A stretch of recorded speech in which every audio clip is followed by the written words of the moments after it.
land of the living and the land of the dead, and between real life and myth. But this wasn't the only passage into Hades. There were lots of entrances to the underworld in ancient Greece. In fact, it was sort of a competing industry. It was a little bit like the way that Americans used to say George Washington slept here. Every locale wanted to be able to say, we have an entrance to the underworld. This was a place of great importance to the ancient Greeks. In fact, experts determined that the ruins found near the cave entrance were the remains of a temple. Among the artifacts discovered there was a stone relief with an inscription reading simply, "To the god and goddess." It was a dedication to a god who couldn't be called by name, a shrine to the angel of death himself, Hades.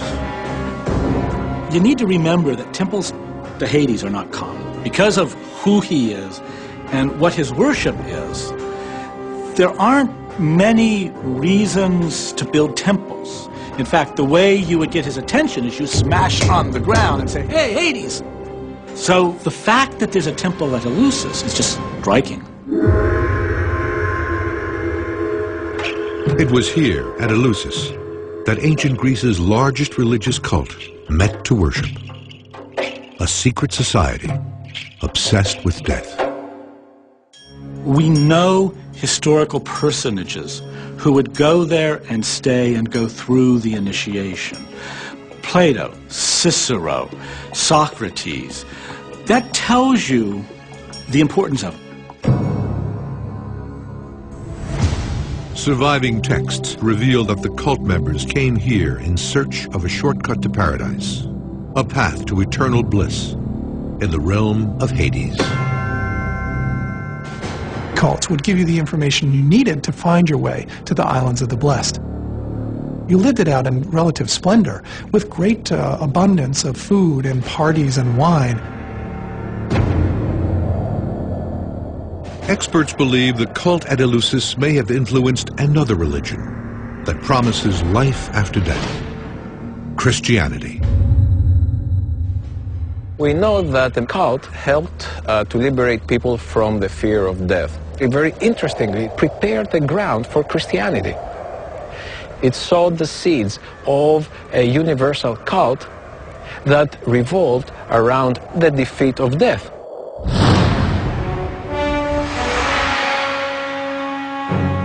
To the ancient Greeks, this was the face of death. In the myth, Hades is a merciless master of souls. But he was not always this way. He has undergone a dramatic transformation. From forgotten child to feared god.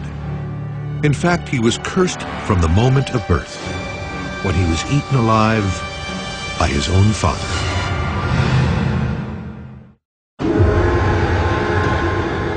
Hades is the ancient Greek god of the underworld. A dark lord who controls all dead souls. But he wasn't always so menacing.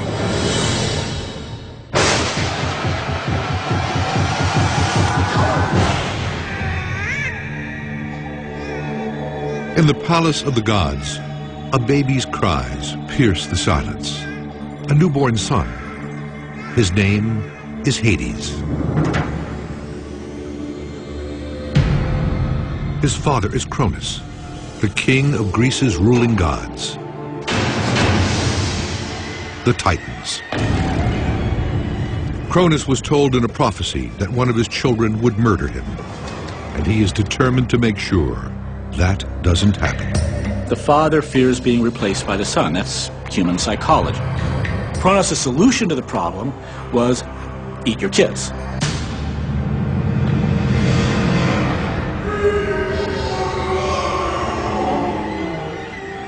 In one swift motion, Cronus consumes his newborn son.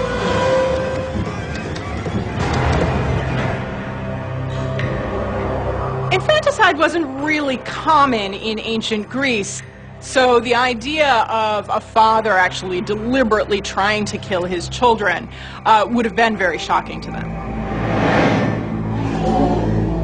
Now, of course, since they're immortal, the children that Kronos swallows are not dead. They are just locked away inside of his belly. Hades and most of his siblings grow up inside their father's stomach. But one child was able to escape Kronos' wrath. His name is Zeus. He returns as a grown god and frees his trapped brothers and sisters.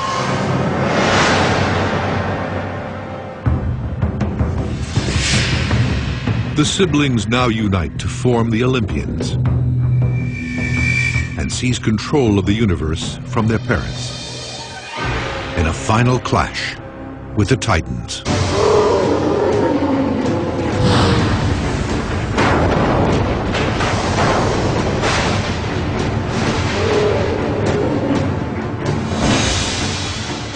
After the overthrow of the Titans, the Olympians have the job of trying to figure out now who does what in this new order.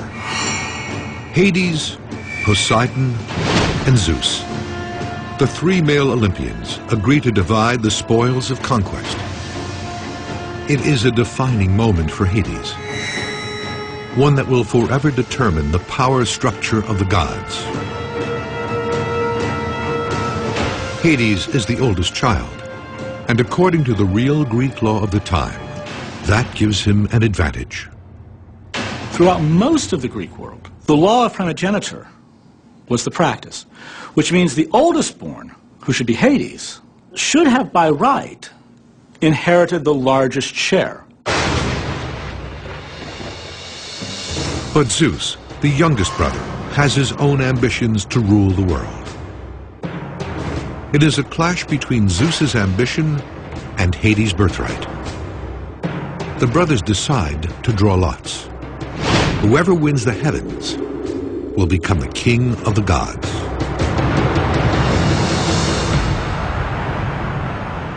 In ancient Greek custom, the drawing of lots was a typical procedure used to divide things up that were otherwise very difficult to discern, and everybody would have recognized that the drawing of lots was a legitimate way to make a tough call like this. The gods draw.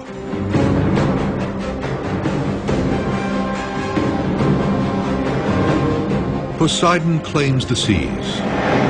Zeus claims the heavens, thus becoming mythology's supreme commander.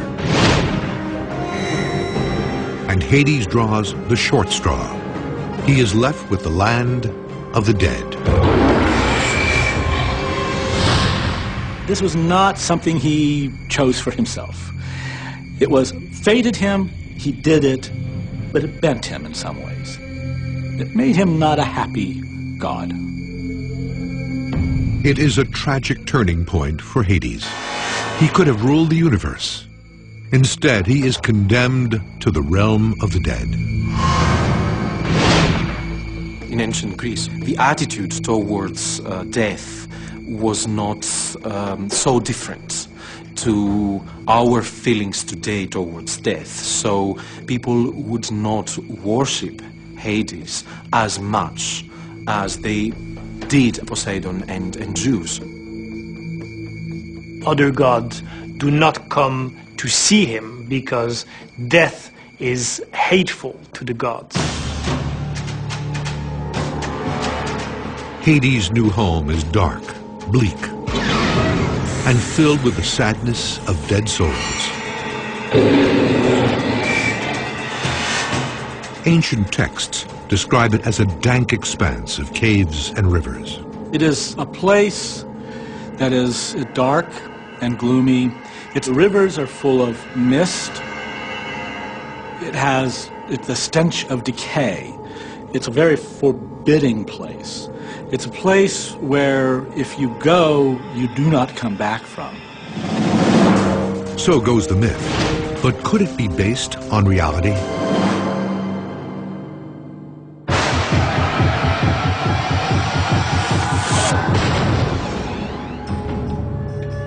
This is Diros, a network of caves that runs for miles beneath Greece. Its maze of rivers and caverns match the ancient descriptions of Hades perfectly. caves functioned as in-between spaces. They were clearly